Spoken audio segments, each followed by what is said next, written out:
Heat wave slave just can't behave. It's Rhyme and Reason 866. Here's your rhyme and reason. Oh, yeah. Hey there, Tony here. You know, I've talked about the Dozier Holland songwriting and producing team before when I shared some info about the Supremes and their hit song, I Hear a Symphony. And they had another hit, that songwriting team, Dozier Holland, with a song called Heat Wave. That was about 60 years ago this past month, July. And that was performed by Martha and the Vandellas. Martha's version was a number one hit. And then somebody else, maybe more of you remember, Linda Ronstadt, she had a number 5 hit with the same song 12 years later. And even Phil Collins had a hit with it. So must have been a pretty popular song, Heat Wave. Yeah, it's a energetic, get you on your feet to dance kind of song. So, you know, some critics call it infectious. Reviews might call it a danceable rock-a-twister. In fact, one review did say that. But the main thing is, it's an upbeat dance song about some of the effects of love. And here we are 60 years later, and now a heat wave, a real one, is an ominous and potentially world-changing, maybe even world-ending event. Sometimes I open my digital tablet and then I'll open the so-called news app. I don't do it all the time because the basic news, weather, and sports are so predictable and mostly non-believable. But today I saw a headline that read, Heat wave spanning from Florida to California prompts urgent warnings.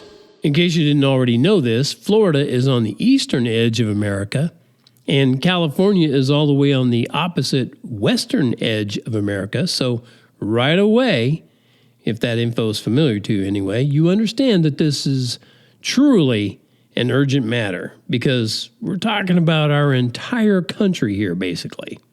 So obviously, that's a report you got to read, right? You read that headline, you got to read that one. And it follows up the headline with plenty of information to get your antenna up and your heart racing.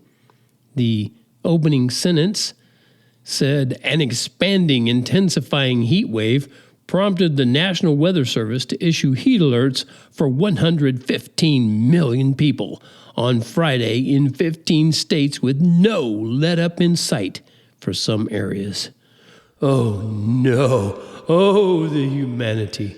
115 million people. You know what? That's a third of all the citizens in America. And the point is, it's hot with no let-up in sight.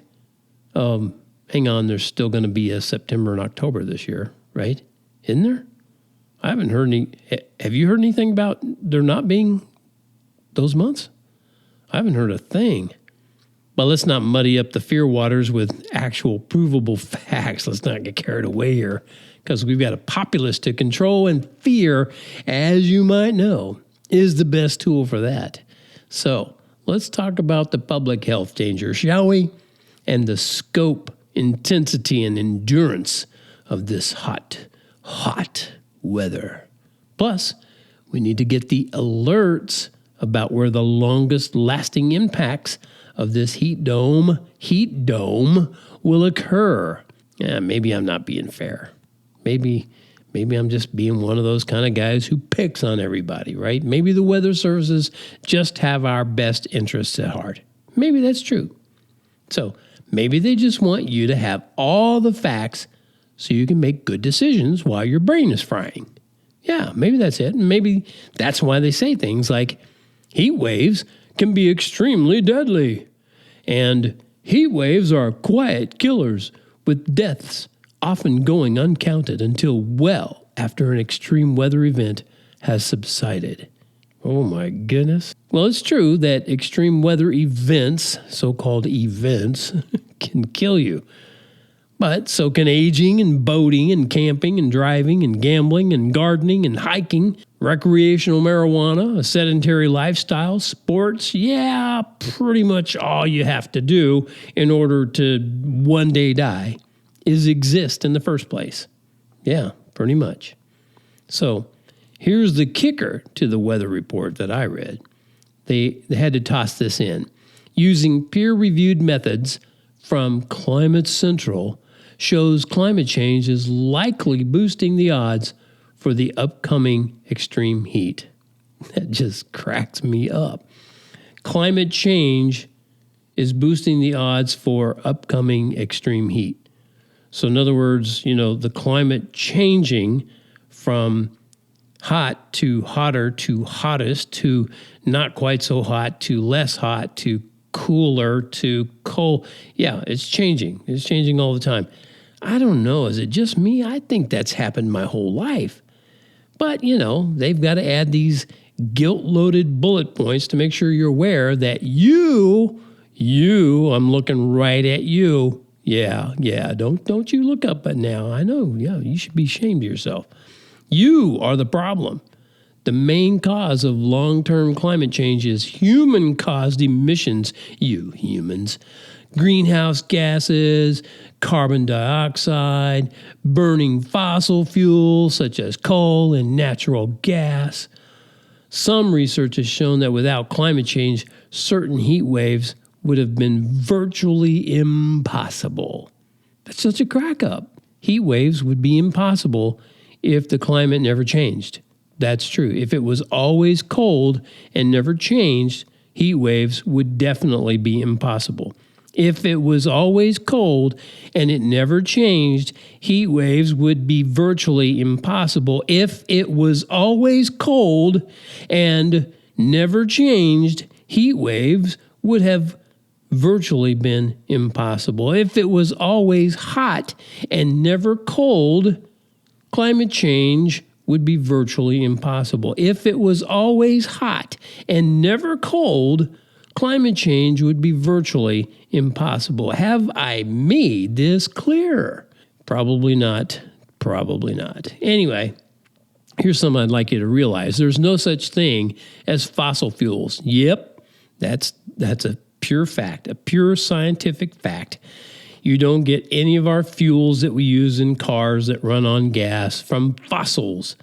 And I also hope you realize that volcanoes spew more into the atmosphere than all the human-caused emissions put together.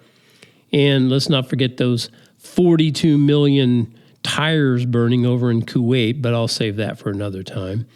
But if those reports, if they truly care about your safety, then it shouldn't be long before they warn everyone to stop growing pot.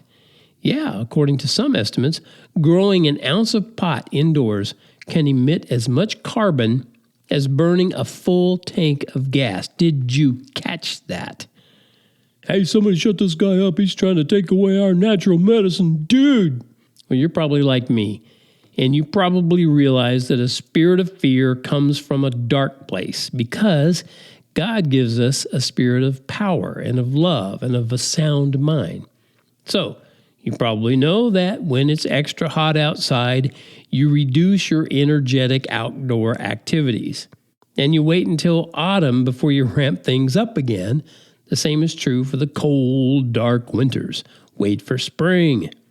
And the next time someone tells you Earth is heating up, just ask, since when? Don't buy the lie of climate change because it's you they truly want to reduce. Yeah. When the truth is revealed, it transforms and establishes reconciled norms.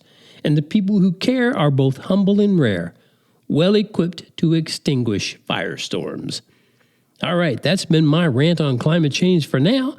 Thank you so much for tuning in to the Rhyme and Reason podcast, brought to you as always by TonyFunderburk.com, where you can go over there and see on over 2,600 different pages where I'll say things like, life has rhyme and reason because God made you. There's a rhyme and reason for your life. There's a rhyme and reason why you're here. Give your time and season.